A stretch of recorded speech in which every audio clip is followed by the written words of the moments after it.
Well, hey everyone. Thank you all for being a part of our call tonight.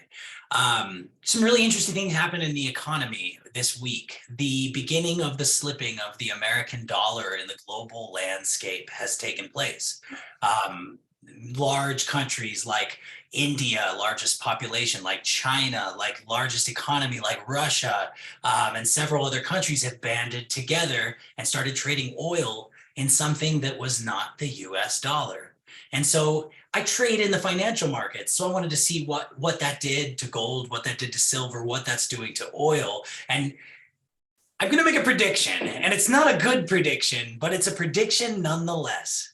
It looks like what we tasted before with gas prices, the raising cost of shipping, the overall landscape of what we experienced, what that we like to call inflation, was just a warm up for what is about to take place. Saudi Arabia announced today that they are going to taper oil production. So all of a sudden we're going to be in scarcity and the oil's traded in a different currency and our currency's weakening.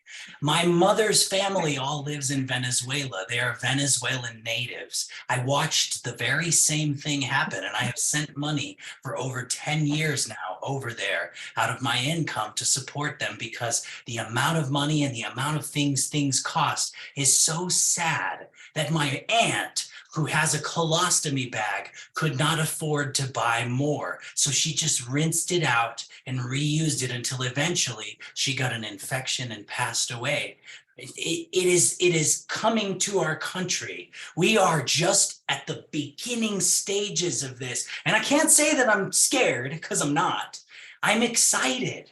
I'm legitimately excited, because when there's a bad economy, it's an opportunity for there to be more income. Peyton always says it best when he says, poor in a rich economy, rich in a poor economy. And you start thinking, we have probably the best opportunity that exists, arguably the best product that exists, and the timing of it with where the world is headed, everyone's going to need additional income.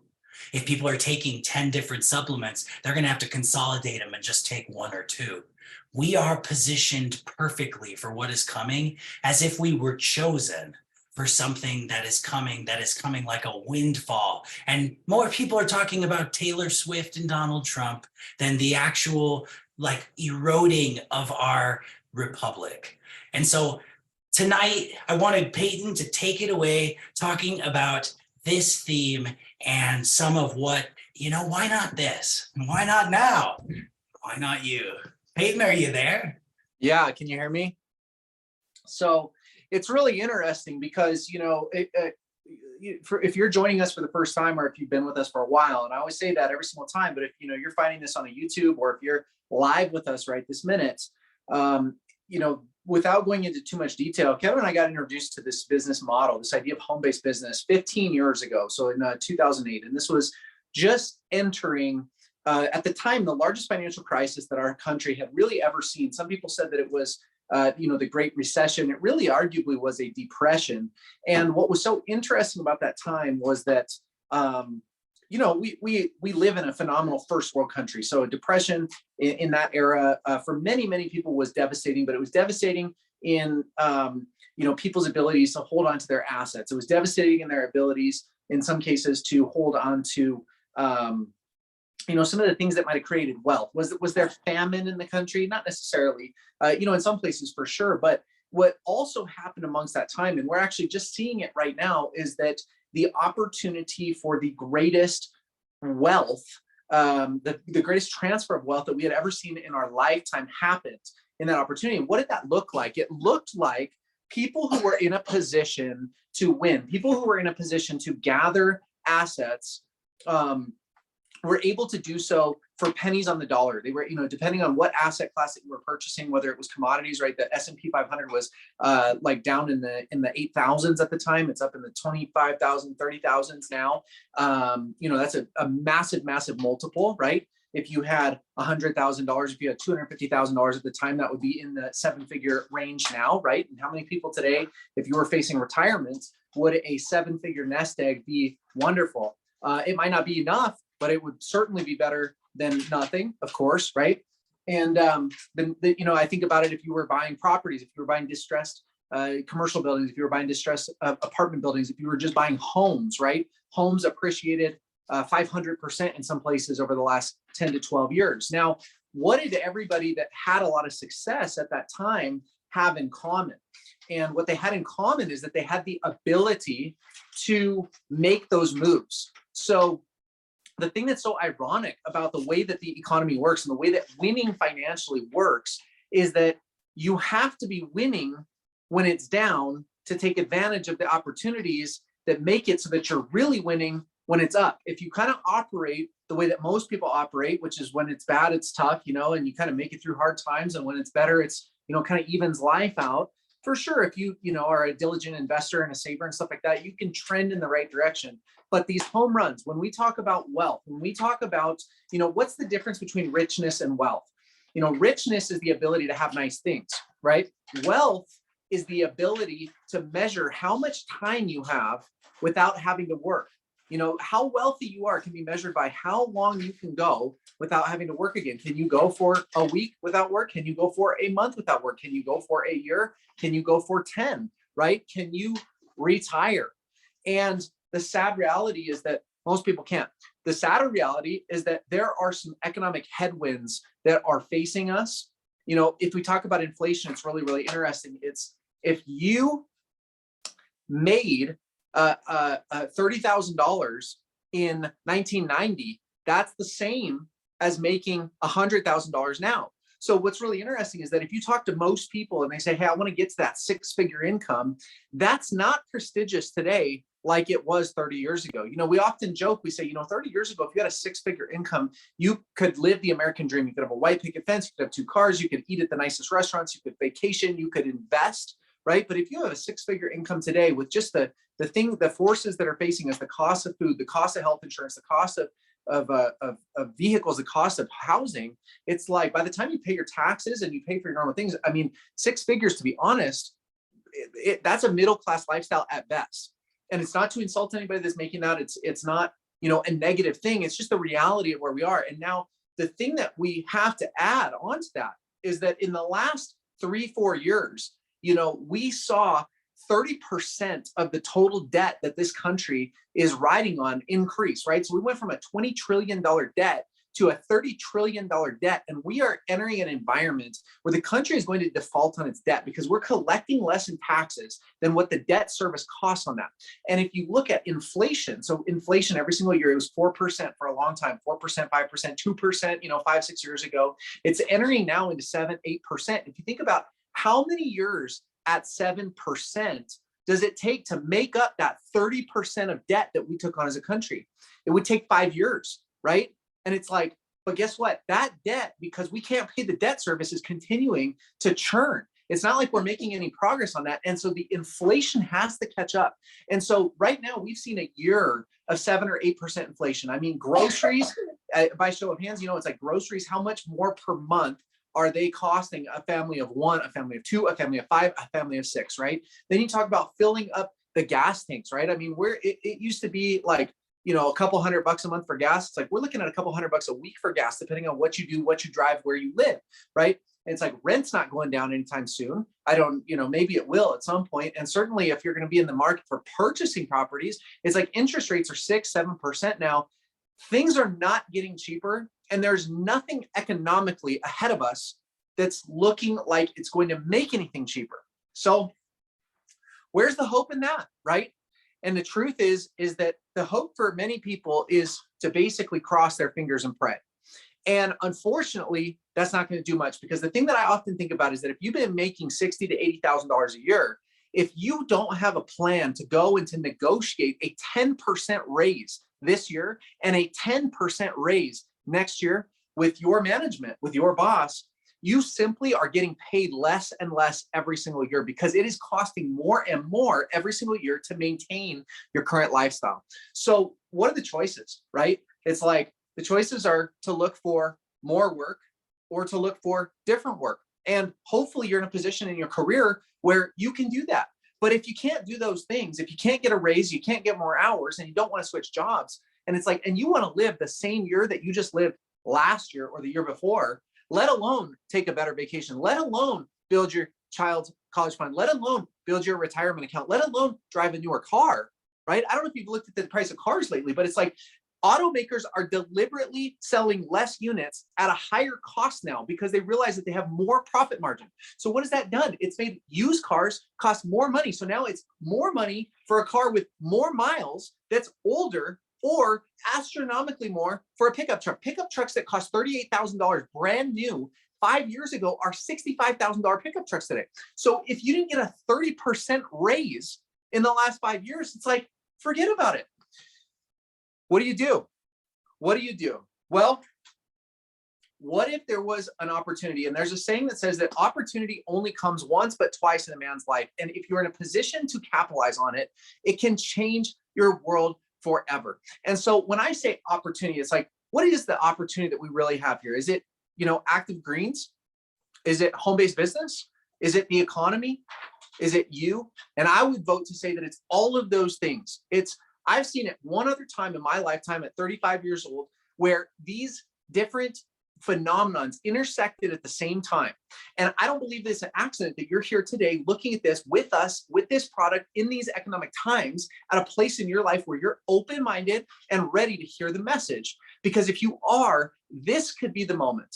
This could be the moment that changes everything. This could be the moment where you are the one that changes the economic future of your bloodline. This is the time where you could change the economic future of nieces and nephews and kids and parents and grandparents. Because the truth is that here's what happens. When you combine the fact that we have a phenomenon where we have a product, world-class product that's grown on mineral-rich soil that is harvested only one place in the entire world, so nobody else can get it. We have a formula where we can test, not guess, and we're not tackling cancer, but we have something that won the Nobel Prize to reduce or counteract inflammation in the heart disease. And we can test, not guess, what your NO2 levels are.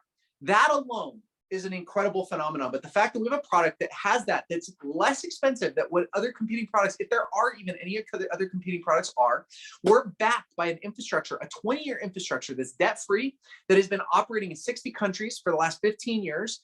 And it's not a guess. It's not a startup, right? It's a new brand, but we have rock solid infrastructure. And you combine all of that with this economic headwind. And then you say, look, if the average person in America, the truth is the average man in America, the average working man in America earns $38,000 a year. So how many people this year are going to be getting a 10% raise or a 15% raise? The truth is, it's not that many. I mean, you go in, it's like maybe you're making $15, $16 an hour, and it's like the boss wants to give you a 25-cent raise an hour or a 50-cent raise an hour, right? These are like 1, 2, 3, 4% raises. And that's just not going to cut it. So what if we had a very, very simple model where we could help somebody so simply that a caveman could do it, right? You're going to find 3 people who want to do the same thing you're going to do, which is to drink a world-class product on a daily basis for cheaper than other competing products with a better quality. You're going to share it with one person a day, and you're going to expose people to the idea that they can test their NO2 levels, and you can give them a test strip to test their NO2 levels before, test their NO2 levels afterwards. How many people would you have to share it with to say, hey, does this sound like a good idea for you? Do you have a plan to get a 10 or 20% raise this year?